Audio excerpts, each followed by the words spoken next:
محصلینو ورونو من البدوه الى الحضاره له کوچیتوب نه تر بازاریتوبه پورې د الله دا عادت ده چې دنیا ټوله بازاري ژوند کی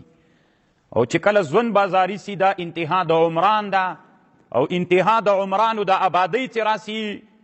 صحیح د کمال ته به ورسیږي خو فساد هم ډیریږي نو بس دا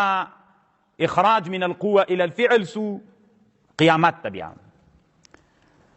خدا د الله نظام د الله هغه هم کوي چې له بدوي نه به حضارې ته هم سړی راباسي فساد به هم راځي ترقی علمي به هم راځي او قیامت به هم راځي په ټولو امتونو کې بعید امت له سیاست د ملک نه هغه کوچان دي غرني خلک کوچاني خلک چې اهل حضاره نه وي هغوی له سیاست او له بادشاهي نه لرې خلک دي ولې ځکه د بازار د اطراف خلک د هغوی په طبیعت کې خشونت پروت ده داسې لاس هم زیږ غوندې وي طبیعت هم زیږ وي او دا مرګ ډېر په طبیعت کې وي ډانګ ورسره یې له کوچي سره په ماضي خبر هم ډبره واروي او خطرناکه ډبرې که هغې باندې خو ولګېدې خوند به درکړي او بازاري سړی کله تیږه ډبره واروی سي چې وار کوي هم داسې لکه د ښځې غوندې وار کوي ځکه دلته خو نو او هغه خو ټول عمر په ډبرو کې تېر سوي په تیږو کې تېر سوي وارونه یې زده کړي وي خشونت پکې وي نو هغه چې کله په بازار ته راسي بادشاهي د کوچي ته په لاس ورسي او یا د بدوي خلکو ته پاچاهي لاس ته ورسي نو هغوی سیاستولي د بادشاهي سیاستولي نسي کولی ولې نسي کولی ځکه د طبیعت داسې خشک غوندې وي او بازار ته چې راسي نو د بازار په زندگی کې چې په چا حکومت کوي له هغې سره به نرمي کوي نرمي به ورسره کوي په طبیعت به خبرې ورسره کوي نو د ده غږ خو هم ډېر غټ وي ګورې که تاسې فکر کړی د غرو د خلکو غږ ډېر غټ وي که د بازار د خلکو نو هغه چې غږېږي عادي غږېږي هم د بازار والا وایي چې لکه چې راته په غوسه ده نو هغه حکومتولي او سیاستولي نسي کولی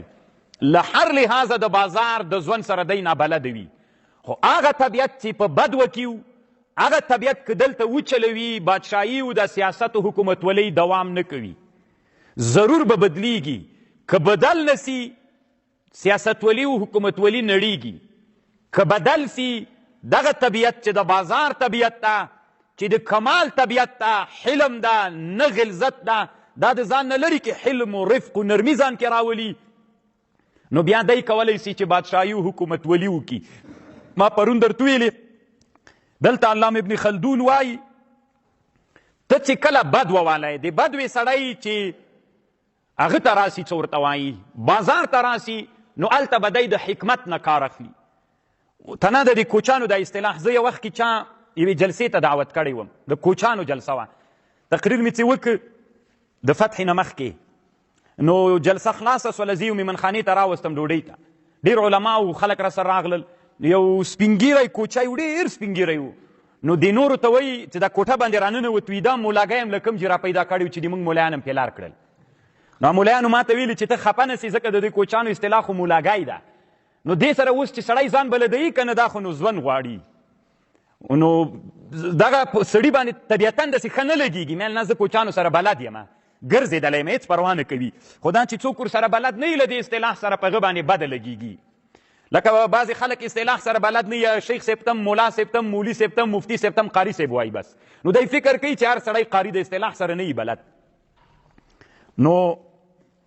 وی کله چې فتوحات د اسلامي راغلل د کسرا امپراتورۍ ونیول سوله نو هلته د کسرا په امپراتورۍ کې انوارۍ چې خلاصه کړه په انوارۍ کې کاپور ول عربو کاپور څه پېژندل نو هغوی چې ولیدل نو ویل مالګه هم پیدا کړله او دا نرۍ ډوډۍ نه ولې نبی علیه السلام دپاره نه ده پخه سوې یا نه ده خوړلې رسول علیه السلام خبز المرقق دا نرۍ ډوډۍ ډبلې ډبلې ډوډۍ به ولې د کوچانو ډوډۍ پتیرې وي ځکه علما وایي مونږ دې باندې خو پوهېږئ که نه یو پتیره خوراک ده یو خمیره خوراک ده مونږ چې وړه کور کې لامده کړو لږ نور پروني وړه ورسره ساتو چې خمیره سي هضم یې زر کېږي او دا پتیره وړه دا د سفر دپاره ښه دي چې باید زر هغه نسي څه ورته وایي هضم نسي زر نو هغه په معده کې همداسې پراته وي دا معده مړه غوندې وي ورباندې نو کوچان هغه ته ضرورت لري او بازاري ژوند کې بیا مزل نه وي باید داسې شی وخوړل سي چې زر هضم شي نو هغه طبیعت دلته چې چلوي کار نه ورکوي باچایي دې له لاسه ورځي خو داسې نه ده چې کوچی دلته واکمن سو او کوچی دلته راغی نو ته به وایې چې د کوچي باچایي دوام نه کوي. د کوچي باچایي دوام کوي چې تربیت یې کې. کوچی و مخکې غرونو کې اوسېدلی وو، 40 کاله د امریکانو سره جنګ کړی و، هلته د خشونت په طبیعت لوی سوی وو. کله چې ښاري ژوند سو نو اوس یې تربیت کا، هغه د بدوي فکرونه د خشونت له فکر نه یې راوباسه، هلته هغه طبیعت و خشونت، دلته د رفق و د احسان تربیت ورکه. کیدی سي